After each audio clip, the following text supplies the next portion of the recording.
사랑 같이 보겠습니다.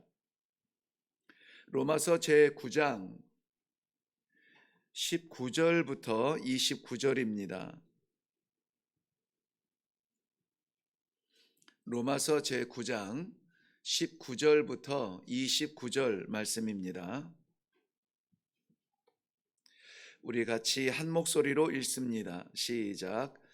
혹 내가 내게 말하기를 그러면 하나님이 어찌하여 허물하시느냐 누가 그 뜻을 대적하느냐 하리니 이 사람아 내가 누구기에 감히 하나님께 반문하느냐 지음을 받은 물건이 지은 자에게 어찌 나를 이같이 만들었느냐 말하겠느냐 토기장이가 진흙 한 덩이로 하나는 귀히 쓸 그릇을 하나는 천히 쓸 그릇을 만들 권한이 없느냐 만일 하나님이 그의 진노를 보이시고 그의 능력을 알게 하고자 하사 멸하기로 준비된 진노의 그릇을 오래 참으심으로 관용하시고 또한 영광 받기로 예비하신 바 긍휼의 그릇에 대하여 그 영광의 풍성함을 알게 하고자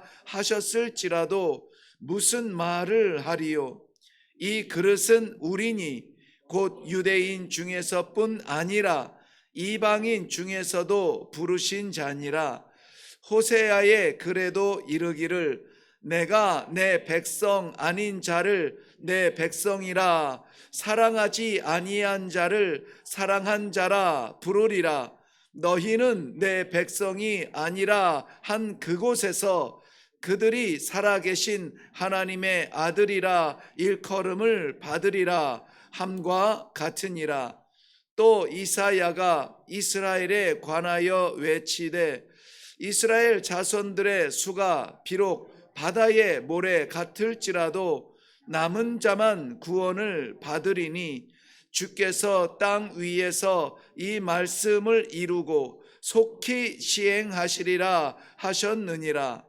또한 이사야가 미리 말한 바 만일 만군의 주께서 우리에게 씨를 남겨두지 아니하셨더라면 우리가 소돔과 같이 되고 고무라와 같이 되었으리라 함과 같으니라 아멘. 네, 고무라와 같았으리로다 함과 같으리라. 우리 기도하겠습니다.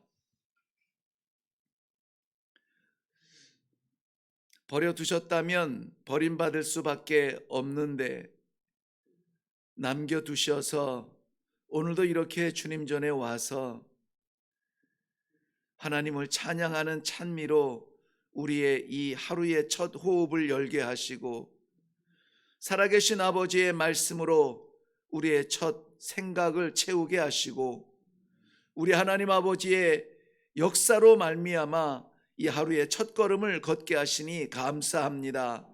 오늘도 온전히 내 삶이 아니라 하나님께서 허락하신 성도의 삶, 영생의 삶의 삶이 되도록 도와주시옵소서.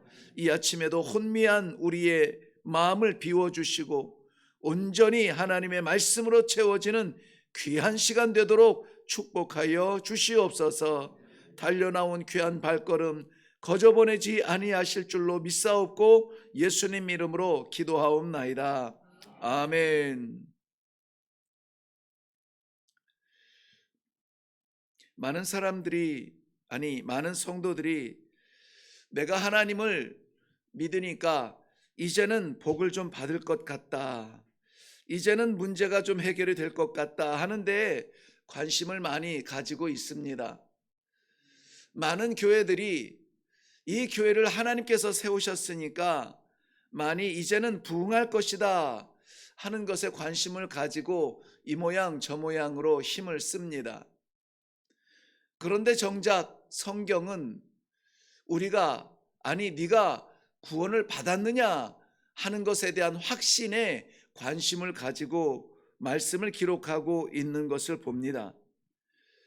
로마서라고 하는 이 16장의 작은 책자가 세기를 초월하여서 성도들의 관심을 받는 이유가 바로 이 구원에 관하여서 집중하여서 정리하고 있기 때문이 아닌가, 그렇게 생각이 되어집니다. 이 로마서 전체는 16장 가운데에 세 구분으로 우리가 나눌 수 있는데요. 먼저는 1장부터 8장까지의 내용을 우리는 살펴보았습니다. 그 내용 가운데서 주로 보게 된 것은 유대인들이 가지고 있었던 전통적이고 종교적이고 형식적인 행위가 사실은 구원을 얻는데 아무런 효력이 없다, 구원과는 상관이 없다라고 하는 말을 보면서 오직 예수 그리스도의 십자가만이 그 구원의 유일한 길이라고 정리해주고 있음을 알게 되었습니다. 여기에서 유대인들의 그 행함은 야고보서 2장 17절에서 말하는 행함 없는 믿음은 죽은 것이라는 그 행함과는 차원이 다릅니다. 왜냐하면 유대인들이 지키려고 했던 그 전통적이고 절대적인 행위는 구원의 방법으로서의 행위였습니다. 이것을 행하면은 하나님 앞에 나아갈 수 있으리라, 하나님이 우리를 귀히 여기시리라라고 하는 생각으로 지켜진 방법으로서의 행위인데요. 야고보서에서 말하는 살아있는 믿음의 그 행위는 무엇이냐면은 결과로서 구원받은 백성이 삶에서 보여져야 되는 구원의 결과로서의 행위를 말합니다. 이름은 같지만 결코 같을 수 없지요. 행위가 믿음을 주는 것이 아니라 마치 우리가 예수 믿고 뭔가 열심히 하면은 주목도 받고 내 마음도 뜨거워져서 내가 마치 구원받은 사람으로 구원의 어떤 한 가운데 들어가는 것처럼 여기지만 행위는 믿음을 주지 못한다는 것입니다. 이 믿음이 오히려 행위를 낳게 한다는 것이에요. 그러므로 우리가 구할 것은 내가 무엇을 할 것인가를 찾는 일이 아니라 내게 이 믿음이 있는가 하는 것을 확신하는 일입니다. 우리에게 이 믿음이 있다면은 우리는 앉아 있을 수가 없고 게으를 수가 없고 죽은 자처럼 침묵할 수가 없게 되는 것입니다. 믿는 자는 외치게 되어 있고 믿는 자는 찬송하게 되어 있고 믿는 자는 하나님의 나라를 바라볼 수밖에 없고 세상의 명예와 재물과 건강과 세상 사람들이 추구하는 것이 마치 배설물같이 여겨질 뿐인 것입니다. 그렇기 때문에 이 믿음으로 구원을 얻었다면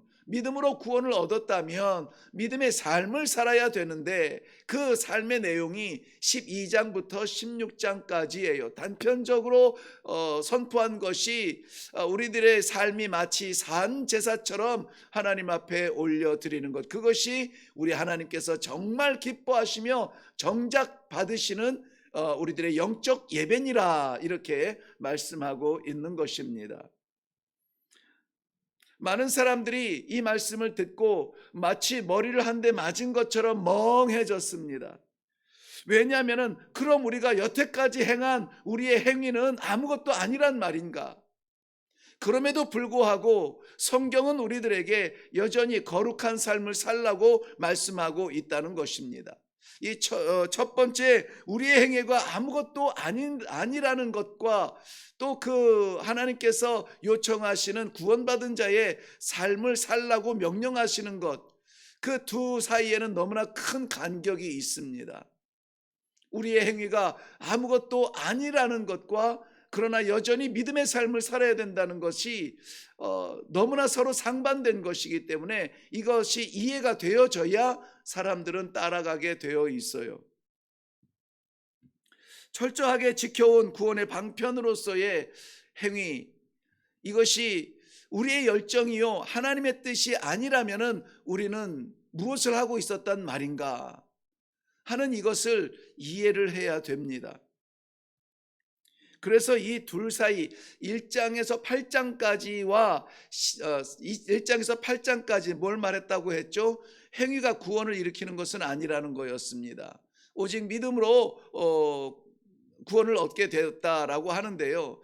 그 행위의 무익함과 여전히 우리는 그러한 거룩한 삶을 살아야 되는 행위적 삶을 살아야 된다는 이 사이에 놓여져 있는 것이 바로 9장부터 11장입니다. 이 9장에서 11장은 우리가 지금 살펴보는 내용인데요. 사람의 어떠함이 아니라, 사람이 어떠해서 그러한 삶을 사는 것이 아니라 하나님의 전적인 주권 아래, 하나님의 전적인 선택 아래 택함 받은 자들이 그러한 삶을 살 수 있다라고 하는 것입니다. 그러므로 이 신앙의 세월이 좀 되면서 믿음을 알 것 같다 하는 사람들은 뭔가 열심히 해야 될 것 같은 부담을 갖게 되는데요. 이것은 부담이 아니라 기쁨이요, 감사요, 영광인 것입니다. 하나님의 도구로 쓰임받을 수 있다는 것은 내가 하고 싶어서 하는 것이 아니라, 내가 뜨거워서 하는 것이 아니라, 내 성격이 그런 것이 아니라 하나님께서 나를 그렇게 택하시고 나를 그렇게 부르시고 나를 그렇게 사용하기를 원하신다라고 하는 하나님의 주권이 나를 만났다는 이 영광스러움 때문에 견딜 수 없는 순종의 자리로 나아가는 것입니다.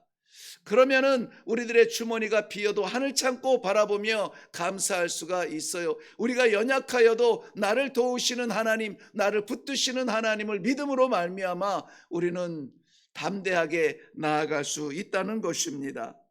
그래서 이 둘 사이에 교량이 되는 이 9장에서 11장의 내용은 너무나 중요한 말씀이에요. 이것이 없으면은 행위는 아무것도 아니요 툭 떨어져 버리게 되고, 그럼에도 불구하고 우리는 삶의 제사로 우리의 행위로 하나님 앞에 올려드려야 된다라는 이 서로 상반된 이 가운데 혼란스러울 수밖에 없다는 것입니다. 바로 이 교량이 나의 무익함과 그럼에도 불구하고 나의 거룩한 삶을 기대하시는 하나님 앞에 살아드리는 성도, 그 내용이 오늘 하나님께서 보여주시는 하나님의 주권적 선택 그리고 섭리하심이라는 것입니다. 그래서 우리는 늘 강조합니다. 우리가 하나님 앞에 나와서 예배할 수 있는 것, 우리의 의지 아니라 부르신 하나님의 뜻에 순종하여 올라와 하나님 앞에 서 있는 이 자체가 영광이라는 것입니다. 맛있는 음식을 담은 아름다운 그릇이 있습니다. 한번 연상을 해보시면 되겠어요. 그리고 아주 좋은 흙이 있습니다. 흙이 그릇이 되는 것은 아니에요. 누군가 흙을 빚어서 그릇을 만들어 그 그릇에 원하는 것을 담는 것이죠. 흙도 그릇도 아닌 그것을 만드는 누군가를 오늘은 우리가 생각을 해야 되는데요. 이 누군가가 내가 되는 경우가 너무나 많아요. 아무것도 아닌 그저 짓밟히고 깔려있는 쳐다보지도 않고 관심조차 없는 그 흙에서 원하는 아름다운 음식, 원하는 아름다운 것들을 담을 수 있는 귀한 그릇으로 만들어져 쓰임받는 이 엄청난 이 차이를 누군가 만들어줘야 된다는 것이에요. 내가 변해서 이게 되는 것이 아니라는 것입니다.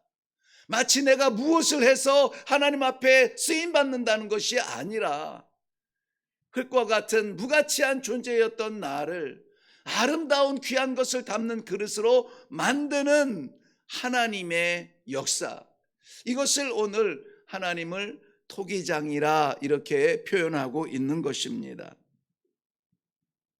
온 지구촌이 무너져 내리는 그 순간에도 하나님께서는 우리를 구별하여 남겨두시고 이것으로 그릇을 만들어 주시는 거예요.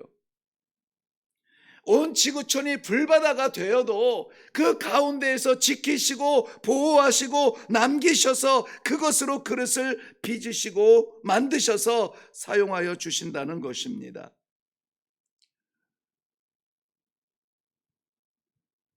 무가치한 우리를 하나님의 자녀로 만들어 주신 생명 담는 아름다운 그릇으로 오늘도 하나님은 빚으시기를 원하십니다.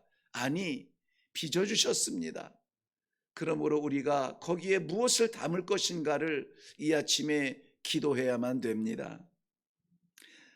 남기셨다라고 하는 것은 에클레시아, 구별하여 남겨두셨음을 말합니다. 아담과 하와가 하나님 앞에 전적으로 범죄하였을 때에도 하나님께서는 셋을 남겨두셨습니다. 온 세상을 물로 심판하였던 그 엄청난 끔찍한 심판에도 하나님은 노아를 남겨두셨습니다. 칠족 속에 살아가던 이 가나안 땅을 정복하기 위하여서 무너뜨린 그 강력했던 여리고성이 다 무너졌을 때에도 하나님은 한 여인 기생 라합을 남겨두셨습니다. 갈릴리 바다에 떠다니는 무수한 배들 가운데에서 무수한 사공들이 있었지만은 하나님께서는 베드로를 남겨두셨습니다. 오늘 이 시대를 살아가는 80억 가까운 사람들 가운데에서 하나님께서 이 새벽에 우리를 남겨두신 것입니다. 왜 남겨놓으셨을까요?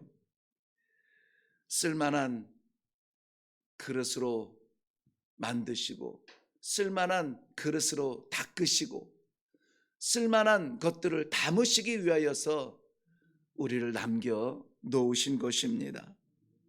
오늘 27절 하반절 말씀을 한번 가보겠습니다. 27절입니다. 이스라엘 자손들의 수가 비록 바다의 모래 같을지라도 남은 자만 구원을 받으리니, 남은 자만 구원을 받으리니, 이스라엘의 그 수많은 사람들 가운데에서 남은 자만 구원을 받아요. 하나님이 구별하여서 남긴 자만 구원을 받는다는 말씀입니다. 지구촌을 살아가는 수많은 사람들 가운데 부자도 많고 건강한 자도 많고 능력 있는 사람도 많은데 하나님께서는 우리를 남겨놓으셔서 이 새벽에 하나님의 뜻을 받고 하나님의 말씀을 받아 하나님의 뜻대로 살아가기로 기도하는 성도로 남겨놓으셨다는 것입니다. 존재하는 것이 아니라 하나님께서는 귀한 뜻을 우리들에게 담기를 원하십니다. 이만하면 오늘 살만한 하루가 되지 않겠습니까? 하나님께서 빚으신 우리의 하루를 놓고 기도할 수 있기를 바랍니다. 우리의 비어진 마음에 하나님께서 마음껏 담으시고 마음껏 쓰시고, 사랑이 필요한 자리에 사랑을 담아 우리를 보내시고, 구원이 필요한 자리에 구원을 담아 우리를 보내시고, 긍휼이 필요한 자리에 우리 하나님의 긍휼을 담아서 우리를 보내실 때에 쓰임받는 귀한 하루, 하나님께서 기뻐하시는 그러한 하루, 내 인생이 아니라 우리 하나님께서 쓰시는 귀한 순간들이 되시기를 주님의 이름으로 축원합니다. 기도하겠습니다. 나를 빚으신 토기장이 하나님, 거칠은 버려진 땅바닥에 굴러있는 진흙 같은 우리를 남겨놓으시고 오늘도 하나님의 도구로 빚으시기를 원하여, 아니 빚으신 그 그릇들을 쓰시기 위하여 이 새벽에 우리를 불러주시니 감사합니다. 오늘도 내 삶이 아니라 내 뜻이 아니라 우리 하나님 아버지께서 맡기시는 귀한 삶을 살아드릴 수 있도록 하나님 축복하여 주시옵소서. 감사드리며 예수님의 이름으로 기도하옵나이다. 아멘. 아멘.